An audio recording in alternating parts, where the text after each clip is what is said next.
செய்வது? இவரையும் கூட அவரை நாம் வரவேற்கொள்வோமாக. அருமையான பாஸ்டர் ரமேஷ் ஏப்ரஹாம் அவர்கள் இந்த இரண்டாவது ஆராதனையில் அவர் செய்தி கொடுக்க நாம் அழைக்கிறோம்.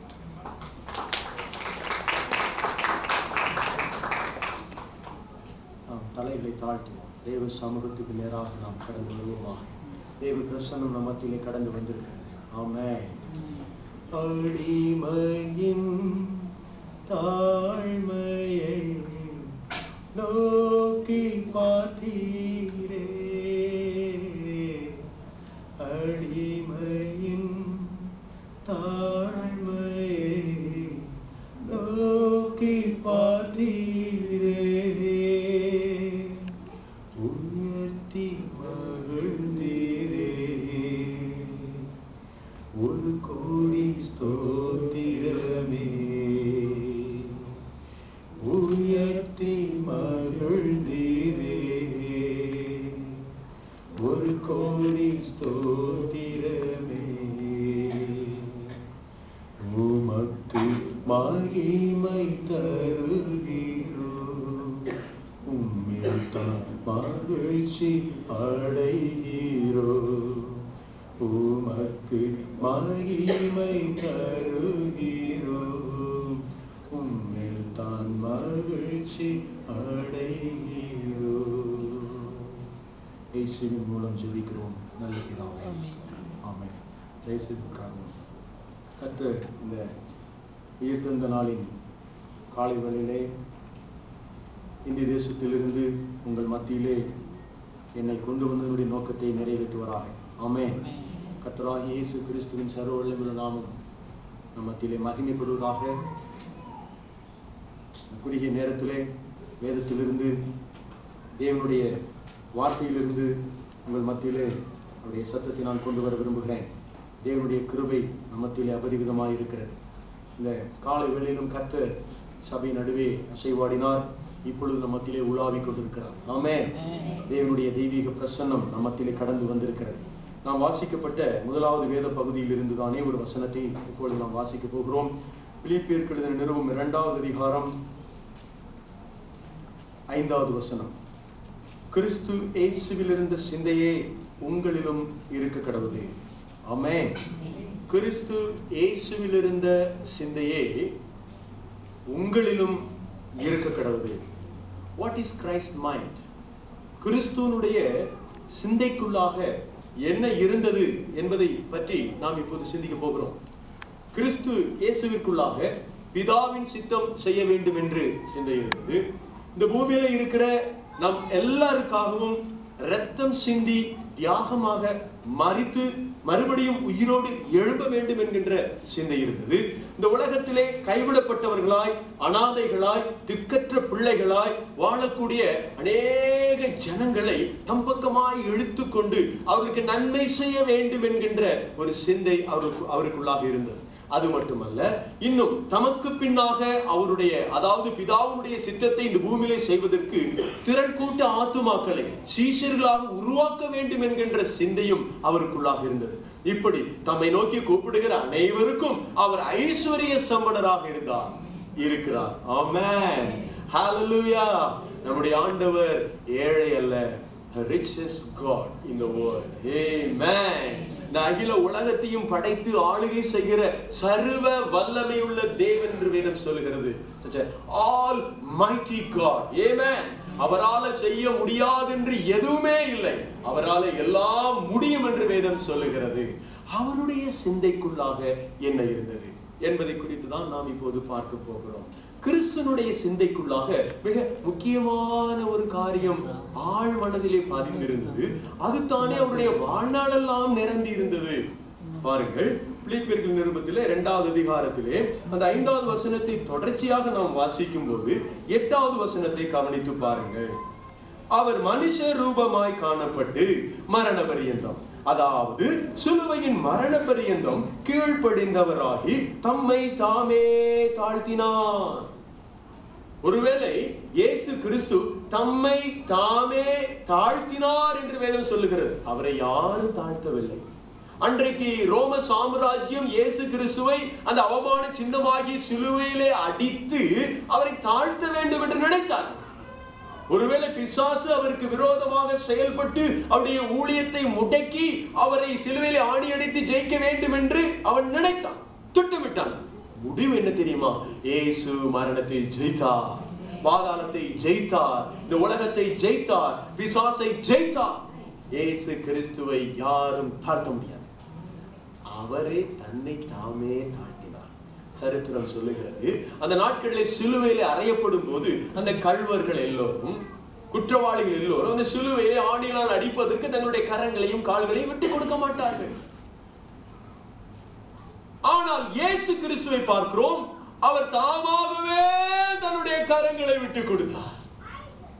என்னுடைய கரங்களிலே ஆணியை நீங்கள் அடிக்கலாம், என் பிள்ளைகளுடைய பாவத்தை மன்னிப்பதற்காக, கரங்களினாலே என் பிள்ளைகள் செய்யக்கூடிய பாவத்தை மன்னிப்பதற்காக, நான் ரத்தம் சிந்துவதற்காக என்னை நானே தாழ்த்தி ஒப்புக் கொடுக்கிறேன். இயேசு கிறிஸ்துவுடைய தலையை அவர் தாழ்த்தி ஒப்புக் கொடுத்தார். என் தலையில நீங்கள் ஒரு முள்கிரீடத்தை வைக்கலாம், கோலினால் ஓங்கி அடிக்கலாம், என் முகத்திலே காரி துப்பலாம், என் கன்னத்திலே ஓங்கி நீங்கள் அறையலாம். என்னை நான் தாழ்த்தி விட்டுக் கொடுக்கிறேன். ஏனென்றால் என் பிள்ளைகளுக்கு அவமானம் வரக்கூடாது. ஆமென். நீங்களும் நானும் இந்த உலகத்திலே அவமானப்படக்கூடாது என்பதற்காக இயேசு கிறிஸ்து தாமே தன்னை வெறுமையாக்கினார், தன்னை தாழ்த்தினார், அடிமையின் ரூபத்தை எடுத்துக்கொண்டார் என்று பவுல் எழுதுகிறார்.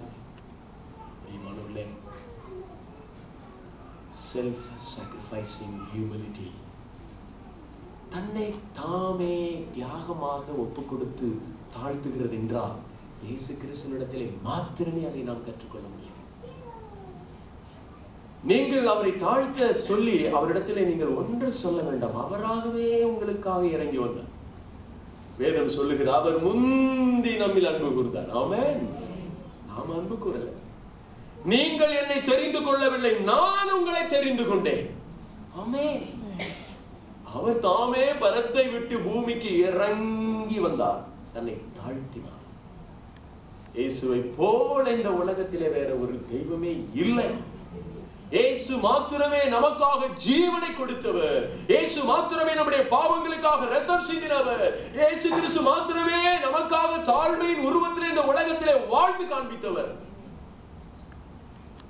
அவரிடத்திலே நாம் தாழ்மையை கற்றுக்கொள்ள முடியும். இந்த உலகத்தில் இருக்கிற ஒரு மனிதனிடத்திலிருந்து ஒரு போலியான தாழ்மையை தான் நாம் பார்க்க முடியும். ஆனால் நம்முடைய ஆண்டவராகிய இயேசு கிறிஸ்துவினிடத்திலிருந்து ஒரு உண்மையான தாழ்மையின் வாழ்க்கையை நாம் பார்க்க முடியும். யோவானுடைய சீஷர்கள் 2 பேர் ஒரு முறை இயேசுவை பின்பற்றி வந்தார்கள். அப்பொழுது இயேசு அவர்களுக்கு சொன்னார், ஆண்டவரே, நீர் எங்கே தங்கி இருக்கிறீர் என்று கேட்டார். இயேசு சொன்னார், வந்து பாருங்கள், you come and see. என் வீட்டிலே என்னை வந்து பாருங்கள், நான் உறங்கும் போது என்னை பாருங்கள், என்னுடைய நண்பர்களோடு நான் பேசுகிறதை என்னோடு பாருங்கள், நான் சாப்பிடும் போது என்னை நீங்கள் கவனித்து பாருங்கள், நான் ஊழியம் செய்யும் போது என்னை பாருங்கள், நான் வேத வசனத்தை எப்படி கீழ்ப்படுகிறேன் என்பதை பாருங்கள், என்னிடத்திலே தாழ்மை எங்கெங்கெல்லாம் செயல்படுகிறேன் என்பதை you come and see. அந்த 2 பேரும் இயேசுவை பின்பற்றி அவருடைய வீட்டிற்கு சென்றார்கள். அதில் ஒருவன் ஆண்ட்ரூ மனம் திரும்பி இயேசுவை ஆண்டவராக ஏற்றுக்கொண்டார். ஹல்லேலூயா. ஒரு தாழ்மையின் ஜீவியம் அந்திரேயாவை சந்தித்தது. அவன் வீட்டுக்கு போன உடனே தன்னுடைய சகோதரனாகிய பேதுருவை சந்தித்து இயேசுவின் பக்கமாய் அவனை அழைத்துக் கொண்டு வருகிறான். பாத்தீங்களா, நமக்குள்ளாக எப்பொழுதெல்லாம் தாழ்மையை இயேசு கிறிஸ்துவினிடத்தில் பெற்றுக்கொள்கிறோமோ அப்பொழுதெல்லாம் நாம் ஆண்டவருக்காக செயல்படுகிறவர்களாய் மாறிவிடுகிறோம். இந்த உலகத்துல நமக்கு தாழ்மை இல்லைன்னா நம்மளால ஜெயம் பெற முடியாது. ஜெயம் பெறுவது போல இருக்குங்க, ஆனா ஜெயம் பெற முடியாது.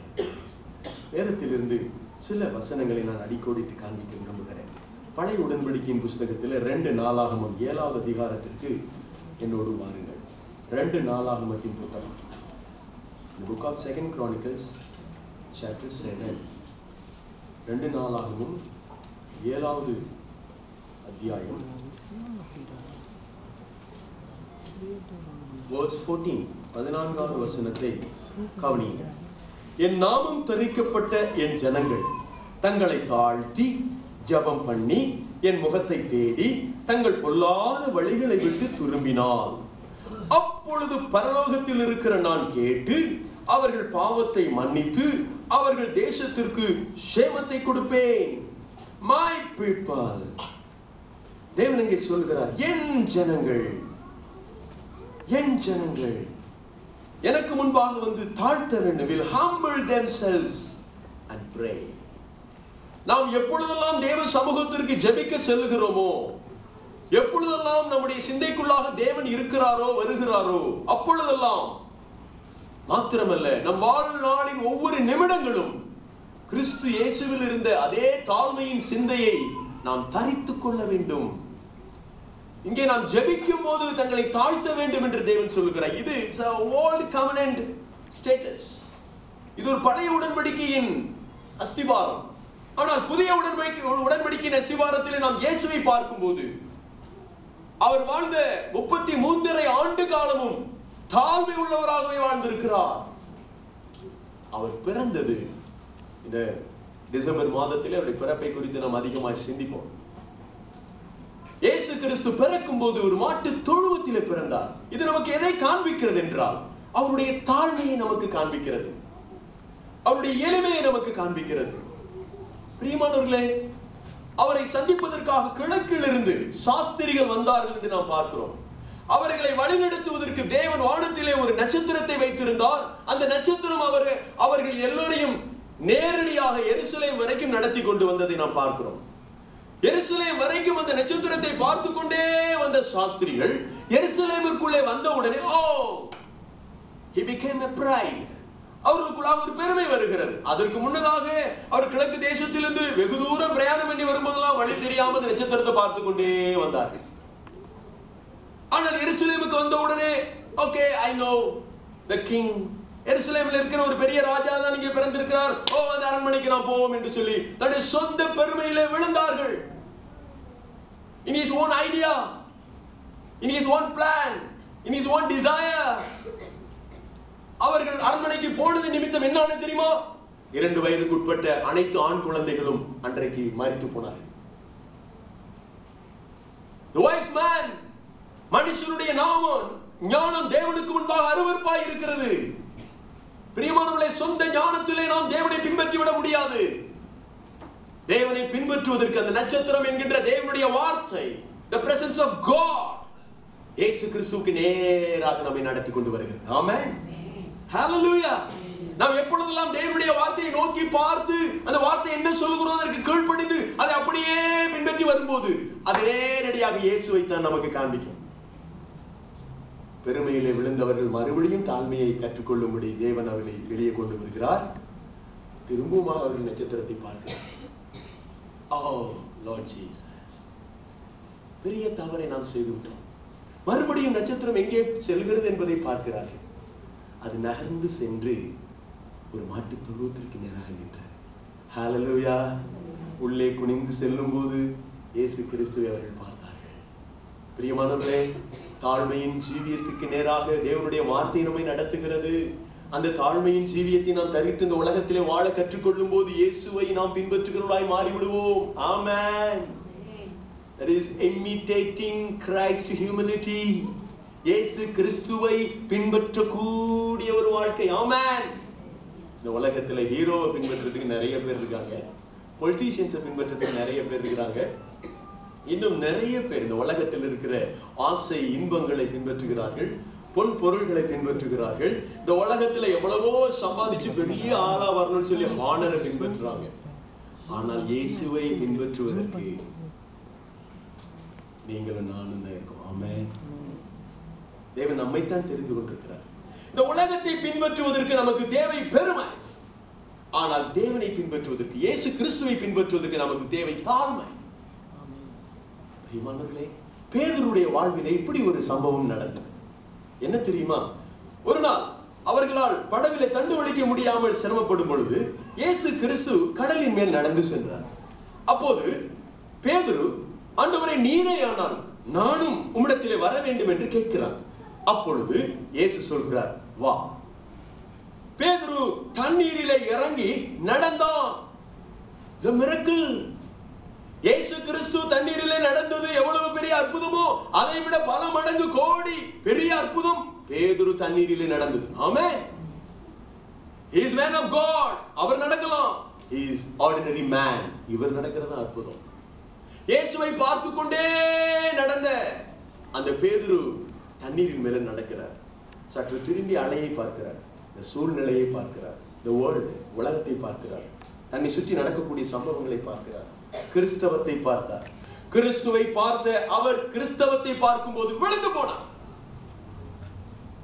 The earth is always pulling down, down, down. இந்த பூமி எப்பொழுதுமே நம்மை கீழ் நோக்கி இழுத்துக் கொண்டே இருக்கும்.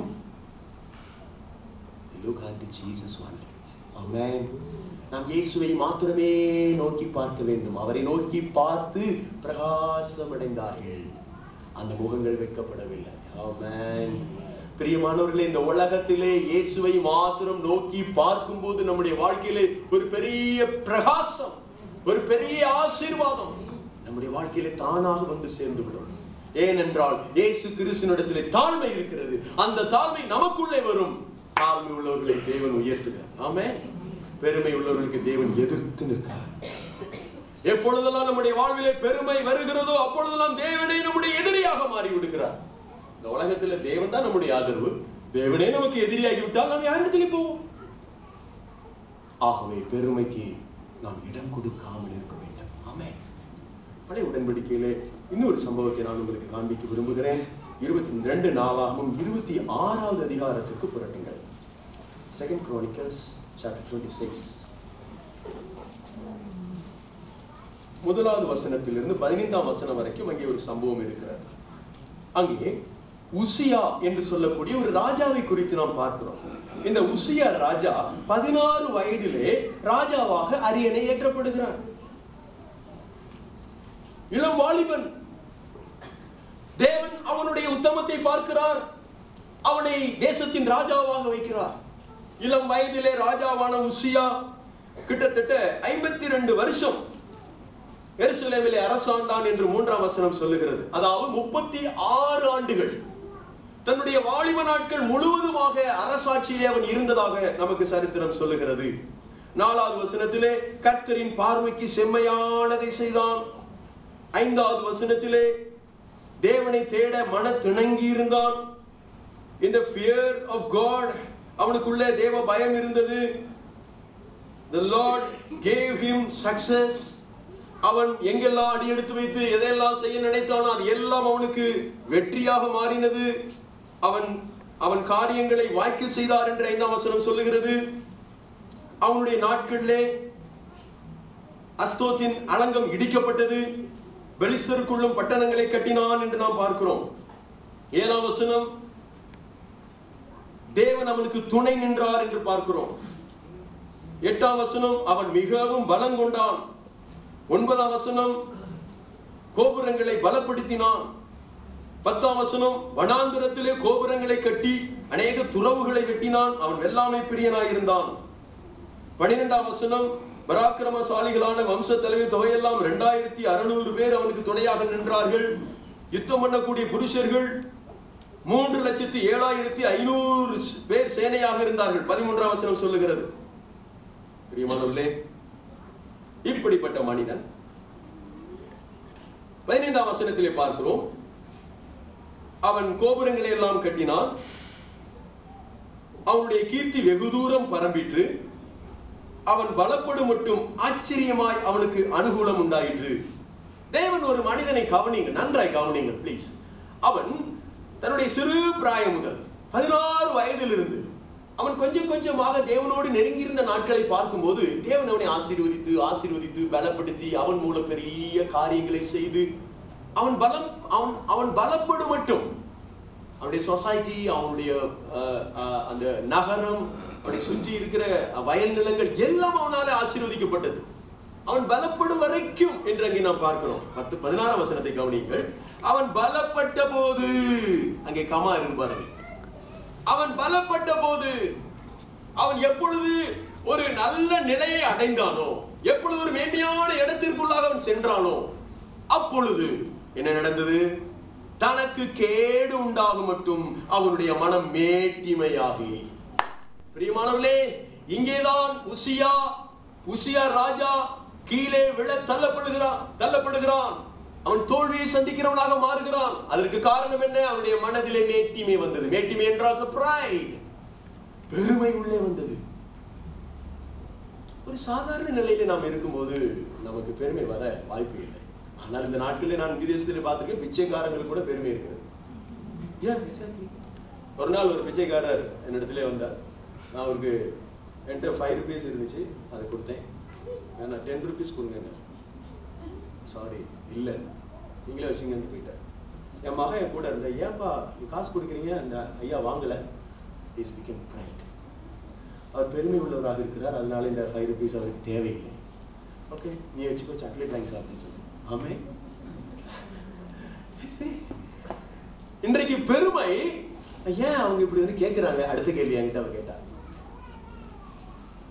அவங்க பெருமையா இருக்கிறதுனால பிச்சை எடுக்கிறாங்கன்னு சொல்றேன். ஹலோ, உண்மை அதுதான்.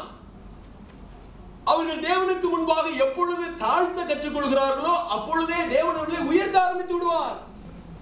இந்த உசியா ராஜாவுடைய வாழ்க்கையிலே தாழ்மை இருந்த நாட்களில் எல்லாம் அவன் பலப்பட்டான், உயர்ந்தான், ஆசீர்வதிக்கப்பட்டான். எப்பொழுது அவன் பலப்பட்ட பிறகு அவனுக்குள்ளே மேட்டிமை வந்து பெருமை உள்ளே வந்ததோ, அதற்கு பிறகு தன் தேவனாகிய கர்த்தருக்கு விரோதமாக மீறுதல் செய்து தூப பீடத்தின் மேல் தூபம் காட்ட கர்த்தருடைய ஆலயத்திற்குள் பிரவேசித்தான். தேவாலயத்திலே தேவனுடைய ஆசாரியர்கள், கோகாத்தின் புத்திரராகி லேவியின் புத்திரர் தான் அங்கே செல்ல வேண்டும். They are committed, they are called one. ஆனால் உசியா தேசத்தின் ராஜாவாக இருக்கலாம், அரியணையிலே உட்கார்ந்து ஆட்சி செய்வதுதான் அவனுடைய பொறுப்பு. தேவன் அதைத்தான் அவனுக்கு கொடுத்திருக்கிறார். ஆனால் தேவ சமூகத்தில் போய் தூபம் காட்டுகிற பணியை தேவன் அவனுக்கு கொடுக்கவில்லை. Oh, I am a king of Israel. God with me. தேவன் என்னோட இருக்கிறார், நான் மிகப்பெரிய ராஜா. அது ஒரு பணி மட்டும் நான் செய்யக்கூடாது, என்ன நான் போகிறேன் என்று சொல்லி தூப கலசத்தை கையில எடுத்துக்கொண்டு அங்கே போனான். லேவியின் புத்திரர் 80 தீர்க்கதரிசிகள் எல்லாரும் போய் ராஜாவை வணங்கி அங்கே அந்த பணியை நீங்கள் நிறைவேற்ற வேண்டாம் என்று கேட்சினார்கள். ஆனால் அவனோ அவருடைய சொல்லை கேட்கவில்லை. பாருங்கள், தேவனுடைய சமூகத்தில் நின்று அவனுக்கு கோபம் வந்தது. வேத வசனம் அங்கே சொல்லுகிறது. பிரியமானவர்களே, அங்க பாருங்கள், 19ஆம் வசனத்தை பாருங்கள். உசியா கோபம் கொண்டான். அவன் தூப கலசத்தை தன் கையிலே பிடித்து ஆசாரியருடைய கோபமாய் பேசுகிற போது, ஆசாரியருக்கு முன்பாக கர்த்தருடைய ஆலயத்தில் தூபபீடத்தின் முன் நிற்கிற அவனுடைய நெற்றியிலே குஷ்டரோகம் தோன்றியது. தேவன் அவனை அடித்தார். Why God beat Uzziah king? ஏன் தேவன் உசியா ராஜாவை அடித்தார்? Become pride before the Lord. தேவனுக்கு முன்பாக ஒரு சாதாரண மனிதன், மண்ணான மனிதன், புள்ளின் பூவை போல இருக்கிற மனிதன் பெருமை பாராட்ட முடியுமோ? தேவன் அவனை அடித்தார். நாட்களிலே கொடுமையான வியாதி என்று, மருத்துவத்திலே வழியில்லாமல் ஊரை விட்டு வெளியே ஒதுக்கி வைக்கக்கூடிய மோசமான வியாதி என்று சொல்லக்கூடிய குஷ்டரோகம் அவனுடைய நெற்றியிலே தோன்றியது. தேவனுடைய ஆசாரியர்களுக்கு தேவன் சொன்னார், கர்த்தருக்கு பரிசுத்தம் என்று உங்கள் நெற்றியிலே எழுதிக் கொள்ளுங்கள். அந்த நெற்றியிலே இவன் கர்த்தருடைய பரிசுத்தத்தை அசுசிப்படுத்தி விட்டான், இவன் குஷ்டரோகம் பிடித்தவன் என்று தேவனை முத்திரித்து வெளியே தள்ளினான். தெரியுமா, உசியா ராஜா மரணம் அடையும் மட்டும் குஷ்டரோகியா இருந்தான். ராஜாக்கள் அடக்கம் பண்ணக்கூடிய ஸ்பெஷல் பிளேஸ் அவனுக்கு இல்ல. ஒரு சாதாரண இடத்திலே அவன் அடக்கம் செய்யப்பட்டான். தேவன் உங்களையும் என்னையும் இந்த உலகத்திலே மேன்மையாய் வைத்திருக்கும் போது, ஆசீர்வாதமாய் வைத்திருக்கும் போது, நம்மளோடு துணையாய் நின்று நம்மை பலப்படுத்திக் கொண்டிருக்கும் போது, அவரை போல கிறிஸ்துவின் சிந்தையிலே தாழ்மையாய் இருந்து விட்டால் நலமாய் இருக்குமே. அநேக வாலிபர்கள் தங்களுடைய திருமணம் என்று வரும்போது இந்த தாழ்மை நிலையை மறந்து தன்னுடைய சொந்த விருப்பத்தை தேடும் போது தேவன் அவர்களை தூரமாய் எறிந்து விடுகிறார். வானத்திலே நட்சத்திரங்களாய் பிரகாசிக்க வேண்டிய அநேக வாலிபர்கள் இந்த நாட்களிலே அடையாளம் இல்லாமல் போய்விட்டார்கள். உங்களுக்கு தெரியுமா, தேவன் கொடுத்த கிருபா வரங்களை இழந்து விட்டார்கள், திறமைகளை இழந்து விட்டார்கள். தேவனுடைய கிருபையற்ற மனிதர்களாய் ஏதோ அன்றன்றைக்குரிய பிழைப்புக்காக, வயிற்றுக்காக, குடும்பத்திற்காக, பிள்ளைகளுக்காக ஓடிக்கொண்டிருக்கிறவர்களை மாறிவிட்டார்கள். எனக்கு தெரியும், நான் அநேக வாலிபர்களை சந்தித்திருக்கிறேன். கடந்த 20 ஆண்டுகளாக தேவனுடைய மொழி நேர பணியிலே அங்கும் இங்குமாய் செயல்பட்டுக் கொண்டிருக்கிறேன். வாலிபர்கள் மத்தியிலும், சிறுவர்கள் மத்தியிலும், பெரியவர்கள் மத்தியிலும் தேவனை பயன்படுத்திக் கொண்டிருக்கிறார். பிரியமானவர்களே, தாழ்மையை இழந்த ஊழியக்காரனாக இருந்தாலும், ஸ்லேவாக இருந்தாலும், தேவன் அவர்களை தூக்கி தூர எறிந்து விடுகிறார். வேதத்தின் பக்கங்கள் ஒவ்வொன்றிலும் நான் இந்த பெருமைக்காரர்களை அடையாளம் கண்டுபிடித்து வைத்திருக்கிறேன். பிரியமானவர்களே, எல்லா மனிதனுடைய வாழ்விலும் ஏதோ ஒரு நாள் ஒரு பெருமை தலை தூக்க ஆரம்பிக்கிறது. அந்த பெருமையை இயேசுவின் நாமத்தினாலே நாம் நசுக்க கற்றுக்கொள்ள வேண்டும். ஆமென். இல்லைனா ஏலி கீழே விழுந்தது போல, ஏலுடைய பிள்ளைகள் மரித்து போனது போல, ஏலிய பார்த்தே வளர்ந்த சாமுவேல் அவனும் இடர விழுந்தானே. பிரியமானவர்களே, தாவீது, சவுல், நீங்கள் வேதத்தில் இருக்கிற எல்லாரையும் என்னிடத்துல கேளுங்க, அடிக்கொடித்து காண்பேன். பிரியமானவர்களே, பெருமைக்கு கீழாக நாம் விழாது இந்த பூமியிலே கிறிஸ்துவை பின்பற்ற வேண்டும், கிறிஸ்துவின் தாழ்மையை பின்பற்ற வேண்டும் என்பதே அவருடைய தேவையாயிருக்கிறது. ஆமென். ஹல்லேலூயா. நீங்கள் என்னோட இன்னொரு வேத பகுதியை பாருங்கள். இது குறிப்பாக சாத்தானை குறித்த வேத பகுதி. நாம் பிசாசை குறித்து அறிந்திருக்கிறோம். லூசிபர் என்று சொல்லக்கூடிய சாத்தான் எப்படி அவன் சாத்தானாக மாறினான்? அவன் அதற்கு முன்னதாக தேவதூதனாய் இருந்தான் என்று வேதம் சொல்லுகிறது. அவன் விடுவெள்ளியின் மகன் என்று வேதம் சொல்லுகிறது. மிகுந்த அழகுள்ளவன் என்று வேதம் சொல்லுகிறது. இங்கிலீஷ்ல ஷார்ட்டா போட்டிருக்கு, டானா இருந்தான். DAWN. எப்படின்னா டானா இருந்தான். பொழுது விடியுதுன்னா எல்லாரும் மோதிரதான் முடியணும். ஹல்லேலூயா ஹல்லேலூயா. பொழுது விடிஞ்சிச்சு, ஐயா பாட ஆரம்பிச்சிட்டாரு. கொயர் மாஸ்டர் அவர் தான். மியூசிக் இன்ஸ்ட்ருமெண்ட்டுக்கு எல்லாம் அவர் தான் சுப்ரீம். அதிகாலையின் மகன் டான். அடுத்த வசனத்துல பார்க்கிறோம், அவன் டவுன் ஆனான். Hello, why Satan became down? பிரியமானவர்களே, அவன் பெருமை அடைந்தான். தமிழ்ல அவ்வளவு தெளிவான வார்த்தைகள் இல்லை, ஆனால் ஆங்கிலத்திலே இருக்கிறது. அவன் தேவனுக்கு முன்பாகவே 5 முறை ஒரே வார்த்தையை சொன்னான். தேவன் பார்த்தா 6வது முறை சொல்றதுக்கு முன்னாடி உன்னை கீழே தள்ளுறேன்னு கீழே தள்ளிட்டான். என்ன சொன்னா தெரியுமா? உங்களுக்கு எல்லாம் ஆர்வமா இருக்கும், அப்படி என்ன வேணும் சொல்லிப்பாங்க. இன்றைக்கு நாம் எல்லாரும் சகஜமாக அதை சொல்கிறோம். I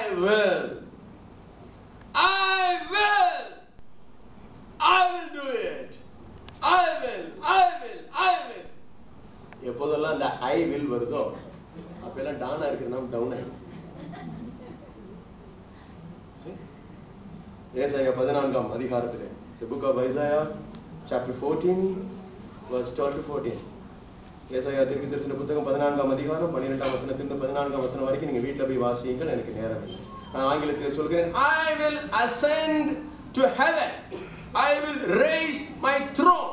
I will sit on the mount of assembly. I will ascend above clouds. I will make myself like the most high. Dog. கடைசி என்ன சொன்னா? Most high, உன்னதமானவருக்கு ஒப்பாவேன். முற்றுப்புள்ளி வரத்து முடிக்கிறது சொல்லிட்டார். உன்னதமான தேவனுக்கு நீ ஒப்பா மாறுவியா? மாற முடியுமா? உன் அழகினால் நீ கீழே விழுந்த, உன் மினுக்கினால். அவன் ரொம்ப பிரைடானது காரணம் அழகு, மினுக்கு. ஐம் சாரி, நான் உங்களை பற்றி பேசல, சாத்தானை குறித்து பேசுறேன். எசேக்கியேல் தீர்க்கதரிசன புத்தகத்திலே அவனை குறித்து அப்படித்தான் இருக்கிறது. பிரியமானவர்களே, நீங்கள் அறிவீர்கள், நான் இதை விலக்கி காண்பிக்கிறேன். தேவதூதனாயிரு காப்பாற்றுகிற கேருவாயிருந்த அவன் சாத்தானாக மாறினான். அழகுள்ளவனாய் இருந்தவன் கரிகட்டையாய் மாறினான். இன்னைக்கு எங்க பிள்ளைகள் சண்டே ஸ்கூல் பிள்ளைகிட்ட சாத்தா எப்படி இருப்பான்? கொம்பு வச்சுட்டு இருப்பான். சாத்தானுக்கு இவங்களே எல்லாம் உருவம் கொடுத்துட்டாங்க. எவ்வளவு மோசமான உருவத்தை கொடுக்க முடியுமோ அவ்வளவு மோசமா சாத்தான் படத்தை எல்லாம் வரையினா அவன் கொம்பு வைக்கிறான், வால் வைக்கிறான், கண்ணை பெருசாக்குறான், கண்ணத்தை குண்டாக்குறான், முடிய நீட்டி வைக்கிறான். இதான் சாத்தான். ugly face. பிரியமானவர்களே, தேவன் நம்மை அவருடைய சாயலிலே படைத்திருக்கிறார். ஆமென். ரோமர் எழுதின நிருபம் 8வது அதிகாரத்தை எடுத்து பாருங்க. ரோமருக்கு எழுதின நிருபம் 8வது அதிகாரத்தில் தேவனுடைய வார்த்தையின் வெளிச்சத்தை நான் உங்களுக்கு காண்பிக்க விரும்புகிறேன். தேவனுடைய சித்தம் அங்கே வெளிப்படுகிறது பாருங்க.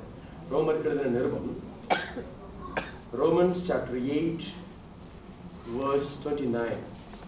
தம்முடைய குமாரன், verse 29, தம்முடைய குமாரன் அநேக சகோதரருக்குள்ளே முதற் பேரானவராய் இருக்கும் பொருட்டு தேவன் எவர்களை முன் அறிந்தாரோ அவர்களை, எல்லாரும் சேர்ந்து வாசிக்கலாமா? அவர்களை தமது குமாரனுடைய சாயலுக்கு ஒப்பா இருப்பதற்கு முன் குறித்திருக்கிறார்.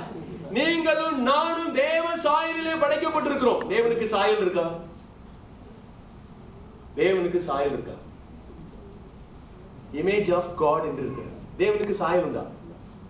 பிரியமானவர்களே, வேதம் சொல்லுகிறது தேவன் ஆவியா இருக்கிறார். அவருக்கு என்ன கிடையாது?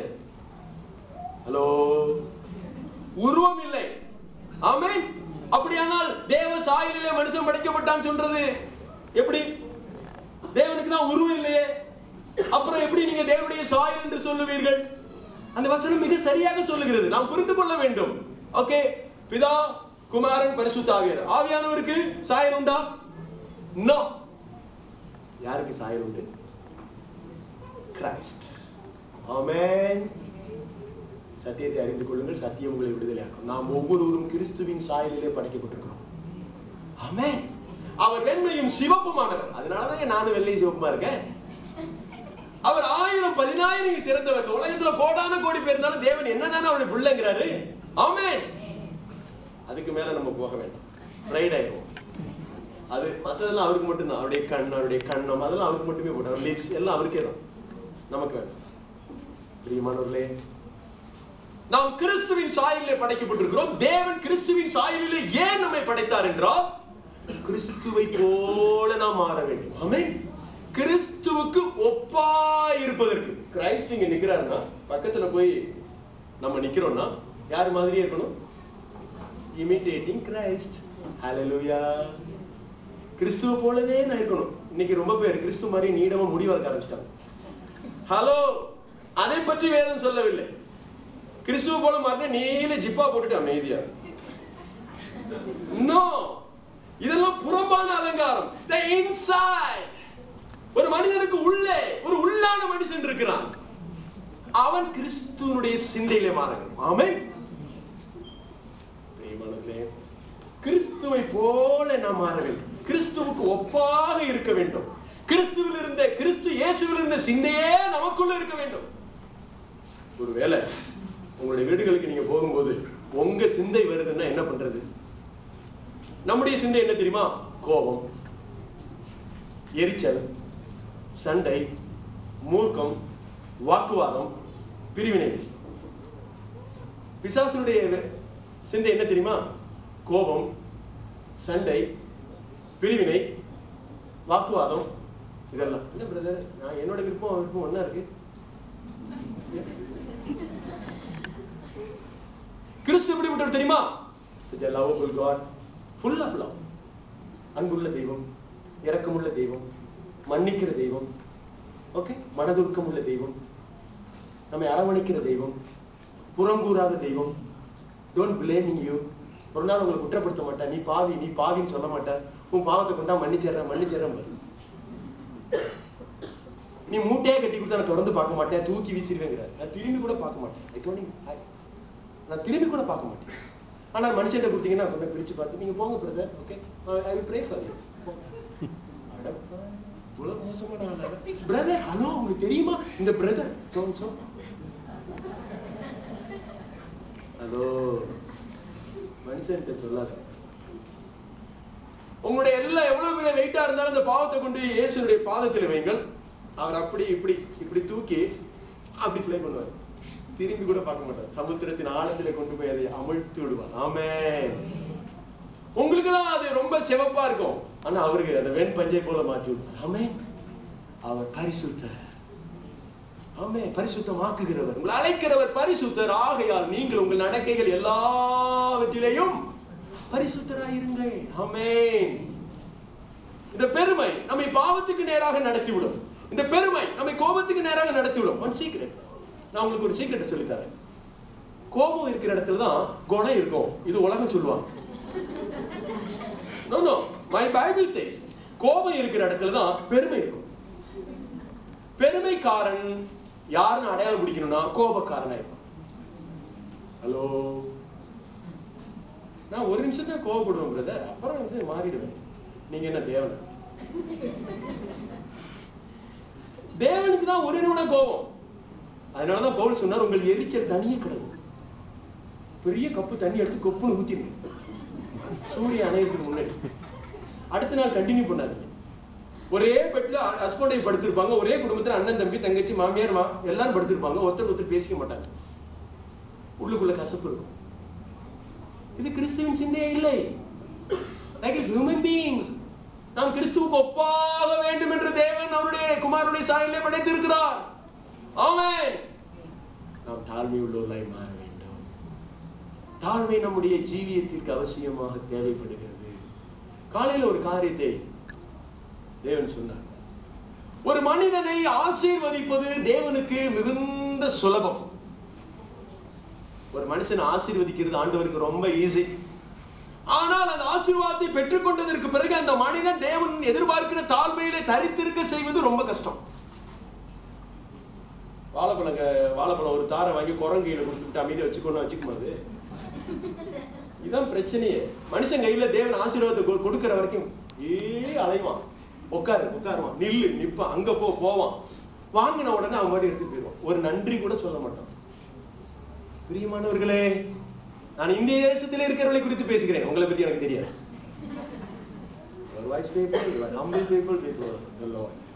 நான் அப்படிதான் நினைக்கிறேன். ஆமே, நீங்க சிரிக்கும் போதே தெரியுது நீங்க எவ்வளவு தாழ்மை உள்ளவர்கள். ஹல்லேலூயா. கர்த்தருடைய ஆவியானவர்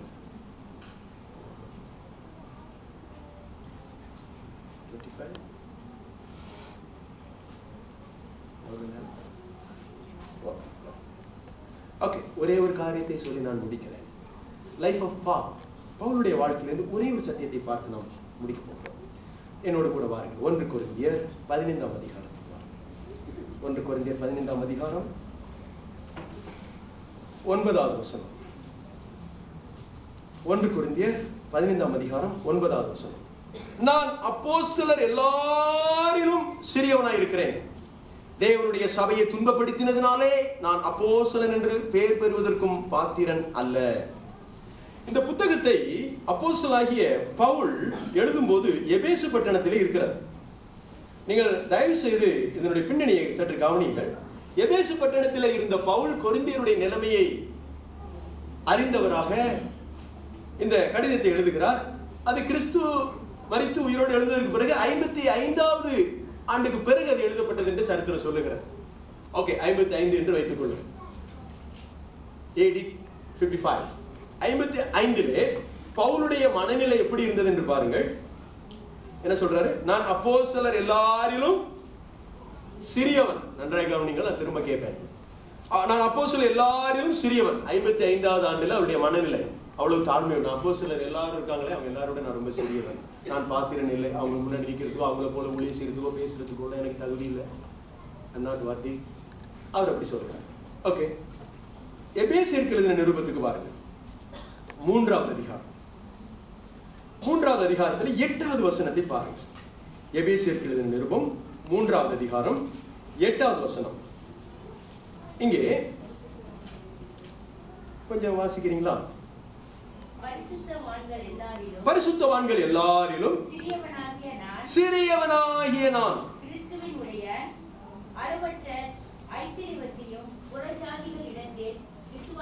சுவிசேஷமாய் அறிவிக்கிறதற்கு. இங்கே எபேசியர் நிருபத்திலே அவர் எழுதும் போது என்ன சொல்கிறார்? பரிசுத்தவான்கள் எல்லாரிலும் சிறியவனாகிய நான். பரிசுத்தவான்கள் என்றால் யார்? ஹலோ, ப்ளீஸ் சொல்லுங்களேன். பரிசுத்தவான்கள் என்றால் யார்?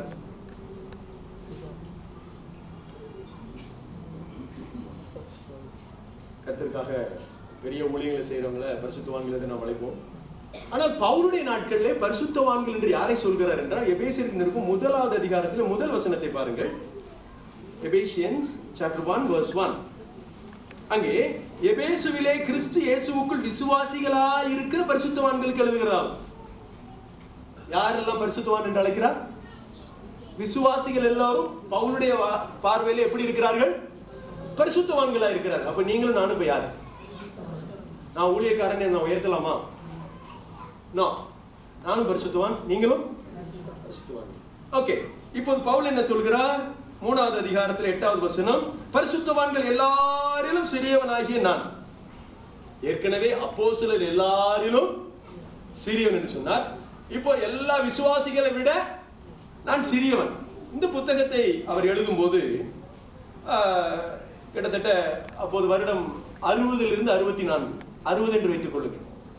55 அப்போஸ்தலர் எல்லாரிலும் சிறியவன் நான் பார்த்தேன் இல்லை. 60வது ஆண்டு, இப்போ ஒரு வயசு கூடுது. 55 5 வருஷம் மூப்பராயிட்டார். இன்னும் நிறைய அனுபவங்கள் கற்றுக்கொண்டார். இன்னும் கொஞ்சம் தேறி இருக்கிறார். தேர்ந்ததுக்கு அப்புறம் என்ன சொல்றாரு? விசுவாசிகள் அப்படிங்கிறவங்க மேல இருக்காங்களா, அப்போஸ்தலர்கள் மேல இருக்கிறாங்களா? அப்போஸ்தலர்கள் தான் மேல இருந்தாங்க அன்னைக்கு. அது கீழே விசுவாசிகள் பரிசுத்தவான்கள் இருந்தாங்க. ஏற்கனவே அப்போஸ்தலர் எல்லாரையும் சிறியவன் என்று சொன்ன பவுல் தன்னுடைய வாழ்க்கையின் முதிர்ச்சி வரும்போது பரிசுத்தவான்கள் எல்லாரையும் நான் சிறியவன் என்று சொல்கிறார். இவரு மேல போயிட்டு இருக்கிறாரா, மேல இருந்து கீழே வந்துட்டு இருக்கிறாரா? கீழே வந்துட்டு இருக்கிறாருங்க. தன்னை தாழ்த்தி கொண்டு இருக்கிறார். 55வது ஆண்டு பரிசுத்தவான்கள் எல்லாரிலும் சிறியவன் என்று சொன்னார். 60வது ஆண்டு வரும்போது நான் விசுவாசிகள் எல்லாரிலும் சிறியவன் என்று சொல்லுகிறார். ஓகே, இன்னொரு வேதவசனத்தை பாருங்க. 1 தீமோத்தேயு 1வது அதிகாரத்தை பாருங்க. 1 Timothy chapter 1 verse 15. பாவிகளை ரட்சிக்க கிறிஸ்து இயேசு உலகத்தில் வந்தார் என்கிற வார்த்தை உண்மையும் எல்லா அங்கீகரிப்புக்கும் பாத்திரமானது. அவர்களில் பிரதான பாவி நான். I am the worst. யாரை விட நான் ரொம்ப மோசம் சொல்றாரு? இந்த அகில உலகத்தில் இருக்கிற பாவிகள் எல்லாரையும் ஒன்று கூட்டி வைத்தால் அவங்க எல்லாரை விட ரொம்ப மோசமான இடத்துல யார் இருக்கா? இந்த புத்தகத்தை அவர் எழுதும் போது கிட்டத்தட்ட 65வது ஆண்டு. இவருடைய வாழ்க்கையிலே அனுபவமும் முதிர்ச்சியும் மேலோங்கி வரும்போது 55வது ஆண்டிலே இருந்த முதிர்ச்சி 60வது ஆண்டிலே இல்லை, மேலும் வளர்ந்திருக்கிறார். 60வது ஆண்டுக்கு பிறகு 65வது ஆண்டு வரும்போது இன்னும் முதிர்ந்திருக்கிறார். 66வது ஆண்டுகளிலே அவருடைய தலை சிறை சேதம் பண்ணப்படுகிறது. மரிக்கிறதுக்கு முன்னால பவுலுடைய ஸ்டேட்மெண்ட் என்ன தெரியுமா? இந்த உலகத்தில் இருக்கிற எல்லா பாவிகளை விட I am the worst. பாவிகளில் பிரதான பாவிகள் அப்படின்னா, பாவிகளில் பிரதான பாவினா 101 சொல்றாரா, 1 சொல்றாரா? 100 பாவி நிக்கிறாங்கன்னு வச்சுக்கோங்க. பவுல் எங்க சொல்றாரு? 101வது இடத்தை சொல்றாரா, முதல் இடத்தை சொல்றாரா? பாவிகளில் பிரதான பாவினா. இவர் 10 கொலை பண்ணாருங்க, இவர் 50 கொலை பண்ணாரு, இவர் 100 கொலை பண்ணாரு. இவர் இப்ப எந்த இடத்துல இருக்கிறாருங்கிறீங்க? பின்னாடியா முன்னாடியா? இந்த மோசமான பாவிகள்ல இன்னும் அதிக மோசம் நம்பர் 1 யாருன்னா I am the worst. ஏனென்றால் சபையை துன்பப்படுத்தினேன், விசுவாசிகளுக்கு நான் தொந்தரவு கொடுத்தேன், ஒண்ணுமே அறியாத தேவனுடைய பிள்ளையா இருந்த சீஷனா இருந்த ஸ்தேவானை கல்லெறிந்து கொலை செய்ய நான் சம்மதித்தேன். பாரம்பரிய வழக்கத்தின்படியாக வேதத்தை கற்று அறிந்த நான், ஜெபித்த நான், கொலைகாரனாகவும் கோபக்காரனாகவும் வைராக்கியம் உள்ளவனும் மூர்க்கம் உள்ளவனுமாய் இருந்தேன், பெருமைக்காரனாக இருந்தேன். இயேசுவை ஒரு நாள் சந்தித்தேன். அவர் எனக்கு ஒன்றை கற்றுக் கொடுத்தார், தாழ்மை. அந்த தாழ்மையிலே அப்போஸ்தலனாகிய பவுல் கடைசி வரைக்கும் நிலைத்திருந்தார். ஆமென். பேதுருவை விட தேவன் பவுலைத்தான் அதிகமாய் பயன்படுத்தினார். யாக்கோபை விட மற்ற எல்லா அப்போஸ்தலரை விட அதிகமாய் தேவனால் பயன்படுத்தப்பட்ட ஒரு பாத்திரம் அப்போஸ்தலன் பவுல். பிரியமானவர்களே, அவர் பெரிய பணக்காரராக இருந்தார், பெரிய பொலிட்டீஷியன், செனகரிம் சங்கத்திலே ஒன் ஆஃப் த மெம்பர். அவருக்கு நல்ல ஆள் பலம் இருந்தது. தமஸ்குல இருக்கிற கிறிஸ்தவர்களை துன்பப்படுத்துவதற்கு கடிதத்தை வாங்கும் அளவிற்கு அவருக்கு எல்லா சோர்ஸும் இருந்தது. அவ்வளவு பெரிய பிரைட்ஃபுல் மேன். இயேசு கிறிஸ்துவுக்கு முன்பாக ஆண்டவரே நீர் யார் என்று முழங்கால் படிக்கிட்டு கீழே விழுந்தார். தாழ்மைதான் ஒரு மனுஷனை உயர்த்தும், தாழ்மைதான் ஒரு மனுஷனை பயன்படுத்தும், தாழ்மைதான் உன்னதமான இடத்திற்கு கொண்டு வரும். நமக்கு இன்றைய தேவை தாழ்மை. நம்முடைய தாழ்மை இல்லை, கிறிஸ்துவின் தாழ்மை. இயேசு கிறிஸ்துவை குறித்து ஒரே ஒரு வேதவசனத்தை நான் உங்களுக்கு அடிக்கோடிட்டு காண்பிக்கிறேன். என்னோட கூட வாருங்க. சங்கீதம் 22 பாருங்க சீக்கிரமா. சங்கீதம் 22 6வது வசனத்தை பாருங்க. Psalm chapter 22 verse 6 onwards. நானோ ஒரு புழு, மனுஷன் அல்ல. ஆமென். இங்கே தாவீது சொல்லக்கூடிய வார்த்தைகள் யாரை குறித்த தீர்க்க தரிசனம் என்றால் கர்த்தராகிய இயேசு கிறிஸ்துவை குறித்த தீர்க்க தரிசனம். ஏனென்றால் 22ஆம் அதிகாரம் முதல் சங்கீதத்தில் முதல் வசனத்தை பார். என் தேவனே, என் தேவனே, ஏன் என்னை கைவிட்டீர்? இயேசு கிறிஸ்துவை குறித்து சொல்லப்பட்ட தீர்க்க தரிசன வார்த்தைகள். 14ஆம் வசனத்திலே என் எலும்புகள் எல்லாம் கட்டுவிட்டது, என் இருதயம் மெழுகு போலாய் குடலின் நடுவே ஊறியிற்று. 15ஆம் வசனம் என் பலன் ஓட்டை போல காய்ந்தது. 17ஆம் வசனம் என் எலும்புகளை எல்லாம் நான் எண்ணலாம். 18ஆம் வசனம் என் வஸ்திரங்களை தங்களுக்குள்ளே பங்கிட்டு உடையின் பேரில் சீட்டு போட்டார்கள். இயேசு கிறிஸ்துவை குறித்து தாவீது பல நூறு ஆண்டுகளுக்கு முன்பாக சொன்ன தீர்க்க தரிசன வார்த்தைகள். இயேசு கிறிஸ்துனுடைய மனநிலையை குறித்து தாவீது இங்கே சொல்லுகிறார். இயேசு எப்படி இருந்தார்? 6ஆம் வசனம் சொல்லுகிறது, நானோ ஒரு புழு, மனுஷன் அல்ல. இயேசு கிறிஸ்து மனித அவதாரத்திலே வந்தார், மனுஷ ரூபத்திலே வந்தார். ஆனால் அவர் இந்த பூமியிலே ஒரு புழுவை போல இருந்தார். புழுவினுடைய குணாதிசயத்தை உங்களுக்கு நான் சொல்லுகிறேன். ஒரு புழு அப்படியே போகும்போது அதை நீங்க டிஸ்டர்ப் பண்ணீங்கன்னா அப்படியே சுருண்டுக்கும். அதை குத்துனீங்கன்னா அப்படியே வாங்கிக்கும். உங்களுக்கு பதில் எதுவுமே செய்யாது. அவரை கன்னத்திலே அடிக்கும் போது அவர் பதில் பேசவில்லை. இயேசு கிறிஸ்து ஒரு புழுவை போல இந்த பூமியில இருந்தார். இந்த புழுவனுடைய சந்ததியில தான், அதனுடைய வர்க்கத்துல தான் பாம்பும் இருக்கிறது. பாம்பு நீங்க லேசா டிஸ்டர்ப் பண்ணீங்கன்னா என்ன செய்யும் தெரியுமா? சீரும். இன்னும் கொஞ்சம் கிட்ட போனீங்கன்னா போட்டுரும், பாய்சன் பண்ணிடும். இயேசு சொல்லுகிறார், நானோ ஒரு புழு, பாம்பு இல்லை. Who are you? நம்முடைய குடும்பத்திலே நம்முடைய பிள்ளைகள் எப்படி இருக்கிறார்கள்? நம்முடைய குடும்ப வாழ்க்கையிலே புழு என்றால் அது தாழ்மைக்கு ஒப்புமையா சொல்லப்படுகிறது. பாம்பு என்றால் அது பெருமைக்கு ஒப்புமையா சொல்லப்படுகிறது. பாம்பு பழைய பாம்பாகிய வலு சர்ப்பமாகிய சாத்தான் என்று வெளிப்படுத்தின விசேஷத்திலே நாம் வாசிக்கிறோம். ஒரு மனிதனை கொன்று குவிக்கக்கூடிய பாய்சனஸ் ஸ்னேக். ஆனால் புழுவோ ஒரு மனிதனையும் தொந்தரவு செய்யாது. தன்னை துன்பப்படுத்தக்கூடியவர்களுக்கு இயேசு தம்முடைய முதுகை காண்பித்தார். அடிக்கிறவர்களுக்கு என் தாடியை பேய்த்தார்கள். மயில் கத்திரிக்கிறவனுக்கு முன்பாக சத்தம் விடாது இருக்கிற ஆட்டை போல இருந்தேன். இயேசு கிறிஸ்துவனுடைய குணாதிசயம் தாழ்மையின் தெய்வம். இன்னொரு வேதவசனத்தை பாருங்க. இயேசு கிறிஸ்துவை குறித்து நாம் இங்கே பார்க்கிறோம். 1 பேதுரு 2வது அதிகாரத்துக்கு வாருங்க, நான் முடிக்கிறேன். 1 பேதுரு 2வது அதிகாரம் 21வது வசனம் துவக்கி. 1 பேதுரு 2வது அதிகாரம், 1 Peter chapter 2 verse 21 onwards. பாருங்கள், இதற்காக நீங்கள் அழைக்கப்பட்டும் இருக்கிறீர்கள், ஏனெனில் கிறிஸ்துவும் உங்களுக்காக பாடுபட்டு நீங்கள் தம்முடைய அடிச்சுவடுகளை தொடர்ந்து வரும்படி. இயேசு கிறிஸ்து எப்படி வாழ்ந்தாரோ அந்த அடிச்சுவடுகளை, the footsteps of Christ life, இயேசு கிறிஸ்துவுடைய ஜீவியத்தை அப்படியே பார்த்து அவர் எப்படி வாழ்ந்தாரோ அதே போல நாம் வாழ வேண்டும். பேதுரு அப்படித்தான் இயேசுவை பின்பற்றி வந்தார். அவர் கீழே விழுந்து எந்திரிச்சவர், அனுபவசாலி. சொல்லுகிறார், நாம் கற்றுக்கொள்வோம். பாருங்கள், அவர் என்ன சொல்கிறார்? அடிச்சுவடுகளை தொடர்ந்து வரும்படி உங்களுக்கு மாதிரியை பின் வைத்து போனார். இயேசு கிறிஸ்து இந்த பூமியில வாழக்கூடிய நாம் எல்லாரும் எப்படி வாழ வேண்டும் என்ற ஒரு வாழ்க்கை தரத்தை இந்த பூமியில வாழ்ந்து காண்பித்துட்டு போயிட்டார். இயேசு கிறிஸ்து இந்த பூமியில ரத்த சிந்தி மரிக்கிறதா தேவனுடைய சித்தம்னா, திடீர்னு 30 வயது வாலிபனா வானத்திலிருந்து பொத்துன்னு குதிச்சு சிலுவையில் அடிக்கப்பட்டு மரிச்சிருக்கலாமே. ஏன் 33.5 ஆண்டுகள் அவர் வாழணும்? அவர் செய்த ஊழியம் வெறும் 3.5 ஆண்டுகள் தான். வாழ்ந்ததோ 30 ஆண்டுகள். எது பெருசு? வாழ்க்கை அதிகமா வாழ்ந்திருக்கிறாரா, ஊழியம் அதிகம் செஞ்சிருக்கிறாரா? ஹலோ, நம்முடைய வாழ்விலே ஊழியம் நம்மை தேவனண்டைக்கு நெருங்கி சேர்த்து விடாது. வாழ்க்கை தான் கிறிஸ்துவனை நெருக்கி சேர்க்கும்.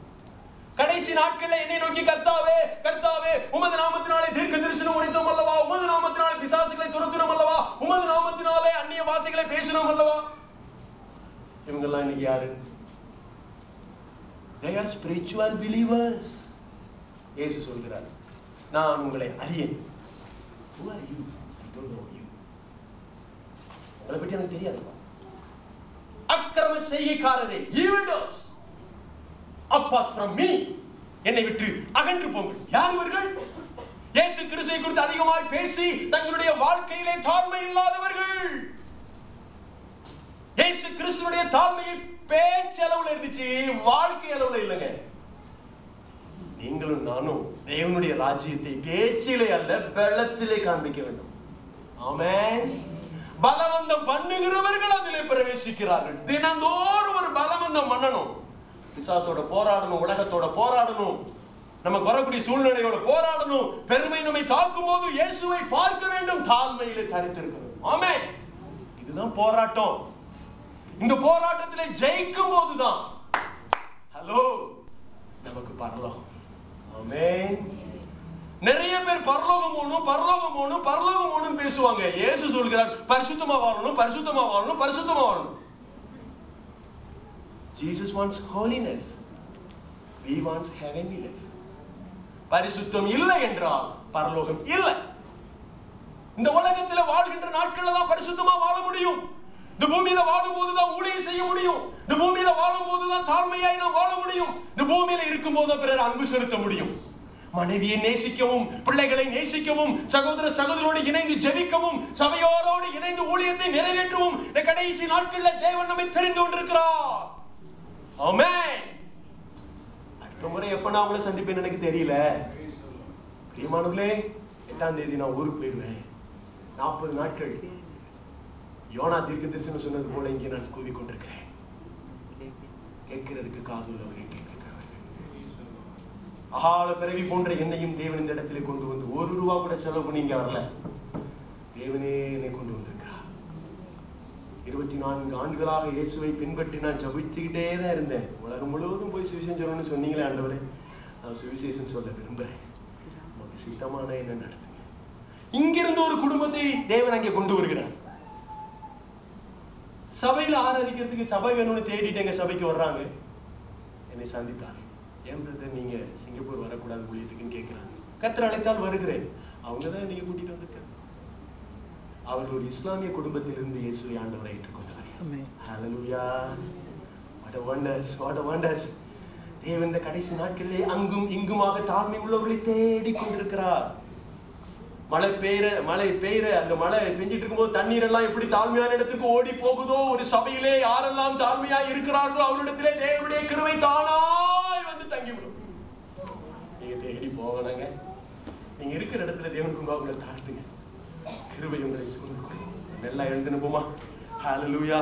இயேசு கிறிஸ்துவை குறித்து பேதுரு தொடர்ந்து அங்கே சொல்லுகிறார், அவர் பாவம் செய்யவில்லை, அவருடைய வாயில் வஞ்சனை காணப்படவும் இல்லை, அவர் வையப்படும் போது பதில் வையாமலும், பாடுபடும் போது பயமுறுத்தாமலும், நியாயமாய் தீர்ப்பு செய்கிறவருக்கு தம்மை ஒப்பு கொடுத்தார். பாடுபடும் போது இயேசு பயமுறுத்தல. அதுதான் தாழ்மை. உங்களை யாராவது திட்டும் போது திரும்ப நீங்க நாக்க துருத்திட்டு உங்களுடைய கோபமான முகத்தை காண்பிச்சீங்கன்னா நீங்க இயேசு போல இல்லை. வையப்படும் போது பதில் வையாமலும், பதிலுக்கு பதில் பேசி அவங்களோட போராடி நீங்க சண்டை போட்டீங்கன்னா நீங்க இயேசு போல இல்லை. அவருடைய தாழ்மை உங்ககிட்ட இல்லை. இயேசு வாய் திறவாதிருந்தார். Shut up your mouth before the Lord. தேவனுக்கு முன்பாக 42 அதிகாரம் எழுதின யோபு 40வது அதிகாரத்திலே தேவனிடத்திலிருந்து தாழ்மையை கற்றுக்கொண்டதை நாம் பார்க்கிறோம். அவன் சொல்றான், நான் நீசன், நான் என்ன சொல்வேன், என் வாயை பொத்திக் கொள்கிறேன். அதை பார்த்த தேவன் 42வது அதிகாரத்துல யோபுவை 2 மடங்கு ஆசீர்வதித்தார். If you want to blessings, 2 ஆசீர்வாதம் வேணுமா? இன்னைக்கு ஆண்டவர் உங்களுக்கு மைட்டி ஆசீர்வாதம் வச்சிருக்கிறார். யோபுவுக்கு தான், அவர் ஓல்ட் கவர்னன்ட் பீப்புள், அவருக்கு 2 ஆசீர்வாதம். எலிசா அவருக்கு 2 மடங்கு அபிஷேகம். நம்மள நியூ கவர்னன்ட் பீப்புள், நமக்கு ஆண்டவர் 1000 மடங்கு வச்சிருக்கிறார். நீங்கள் இன்றைக்கு இருக்கிறதை பார்க்கிறோம் 1000 மடங்கு. ஆமென்.